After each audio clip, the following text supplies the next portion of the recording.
여러분 안녕하세요. 오늘은 저번 시간에 이어 동화책 한 권을 더 읽어드릴 텐데요. 오늘 제가 읽어볼 책은 바로 어린 임금님이라는 책입니다.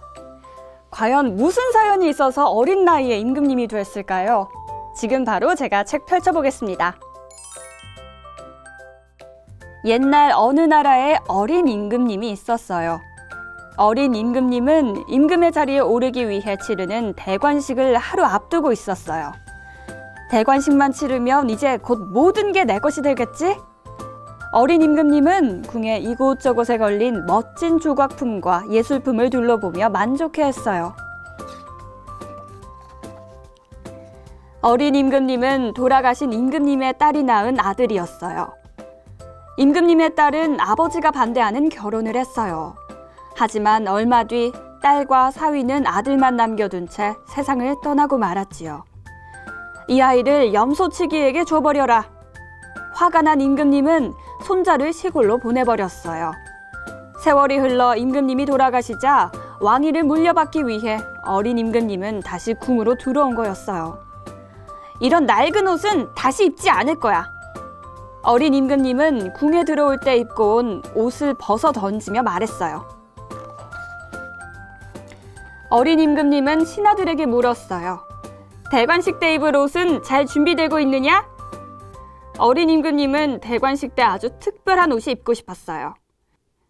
그래서 금실로 짠 옷과 루비가 박힌 왕관, 진주가 박힌 왕호를 만들라고 명령했지요. 명령하신 대로 옷과 왕관을 만들고 있습니다. 신하들의 말에 어린 임금님은 크게 기뻐했어요. 멋진 옷을 입으면 모두가 날 존경하겠지? 어린 임금님은 화려한 대관식을 상상하며 잠이 들었어요. 그런데 갑자기 눈이 부시도록 환한 빛 때문에 어린 임금님은 자리에서 일어나 주위를 둘러보았어요. 여기가 어디지? 방 안에선 아이들이 옷감을 짜고 있었지요. 모두들 제대로 먹지 못해 뼈만 앙상했고 피곤해 지친 모습이었어요. 방 안은 더럽고 지저분한 데다 공기까지 나빴어요. 어린 임금님은 한 아이에게 물었어요. 왜 이렇게 늦게까지 일하고 있는 거니? 열심히 일하지 않으면 우린 굶어 죽어요. 이 옷감은 누구를 위해 짜는 거지? 어린 임금님은 다시 물었어요. 대관식 때 입을 임금님의 옷을 만드는 중이에요. 뭐라고? 대관식에 입을 옷? 어린 임금님은 비명을 지르며 벌떡 일어났어요. 모든 게 꿈이었어요. 어린 임금님은 다시 잠들었어요. 이번엔 커다란 배가 보였어요. 더 힘차게 노를 저어라! 뜨거운 태양 아래에서 사람들이 땀을 흘리며 노를 저었어요. 험상궂게 생긴 선장은 꾸물거리는 사람들을 채찍으로 때렸어요. 조금 뒤 배가 멈추자 선장이 한 소년에게 말했어요. 어서 바다 밑으로 내려가거라. 한참 후 바다 밑으로 들어갔던 소년이 숨을 헐떡이며 올라왔어요. 소년이 내민 주머니엔 진주가 들어있었어요. 이 정도로는 안 돼. 다시 갔다 오너라. 선장의 말에 소년은 다시 바다 밑으로 들어갔어요. 계속해서 바다 밑을 들어갔다 온 소년은 이번엔 유난히 크고 빛나는 진주를 들고 나왔어요. 오, 이건 정말 훌륭한 진주야. 선장이 진주를 보며 외쳤어요. 하지만 소년은 너무 지쳐 숨이 멎고 말았어요. 바다에 던져버려. 이건 임금님의 왕홀에 박히게 될 것이다. 선장의 소리에 어린 임금님은 비명을 지르면서 잠에서 깼어요. 꿈이었지만 진주를 캐다 죽은 소년의 모습은 잊을 수가 없었어요. 다시 잠든 어린 임금님은 이번엔 산속을 헤매고 있었어요. 골짜기에 이르자 사람들이 땅을 파헤치고 있었어요. 저 사람들은 뭘 하고 있는 걸까? 도끼로 바위를 깨는 사람, 맨손으로 모래를 퍼담는 사람의 옷은 여기저기 찢어지고 손은 갈라져 피가 나고 있었어요. 여기서 뭘 하고 있는 거죠? 하지만 어린 임금님의 말에 대답하는 사람이 아무도 없었어요. 바쁘게 일을 하느라 대답할 틈도 없었거든요. 여기서 뭘 찾고 있는 거죠? 어린 임금님은 다시 물었어요. 임금님을 위해 루비를 찾고 있습니다. 대답한 사람의 목소리는 기운이 하나도 없었어요. 어린 임금님은 얼굴이 하얗게 질린 채 다시 물었어요. 어떤 임금님인가요? 그야 물론 내일 대관식을 하는 어린 임금님이죠. 그의 대답에 어린 임금님은 소스라치게 놀라 잠에서 깨어났어요. 어린 임금님은 더 이상 잠을 잘 수가 없었어요.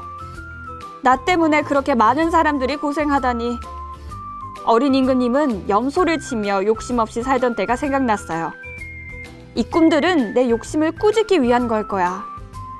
어린 임금님은 화려한 것만 찾던 자신이 부끄러웠어요. 다음날 신하들이 임금님을 찾아왔어요. 임금님, 오늘은 대관식이 있는 날입니다. 신하들은 대관식에 참석하기 위해 반짝이는 보석과 금으로 만든 장신구를 단 멋진 옷을 차려입고 있었어요.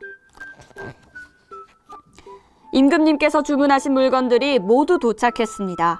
금실로 짠 화려한 옷이 어린 임금님 앞에 펼쳐졌어요. 곧이어 루비가 박힌 왕관과 진주가 박힌 왕홀도 가져왔죠. 임금님, 참으로 아름답습니다. 신하들은 칭찬을 아끼지 않았어요. 그런데 누구보다 좋아해야 할 어린 임금님은 아무 말도 하지 않았어요. 이것들을 모두 물리거라. 어린 임금님의 말에 신하들은 깜짝 놀랐지요.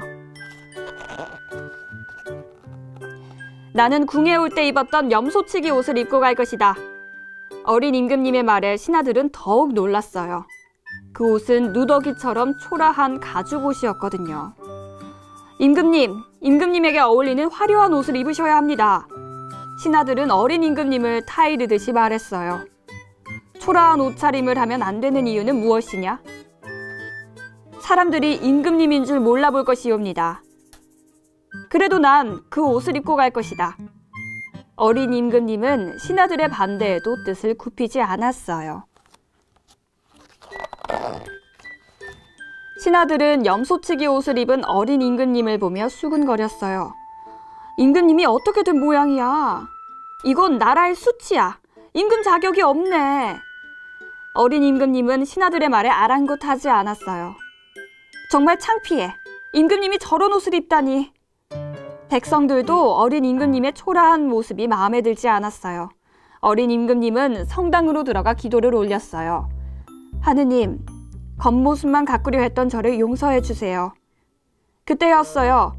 밖에서 시끄러운 소리가 들리더니 신하들과 백성들이 성난 얼굴로 몰려왔어요.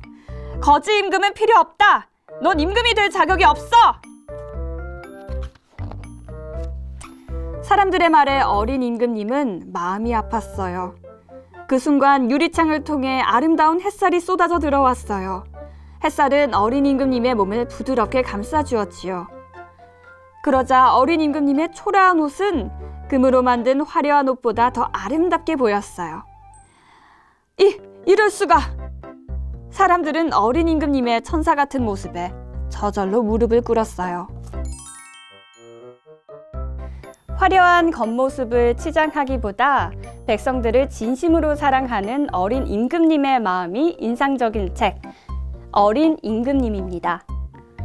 여러분도 겉모습을 화려하게 치장하기보다는 상대방의 입장을 한 번 더 생각해보는 멋진 어른으로 성장해보는 건 어떨까요?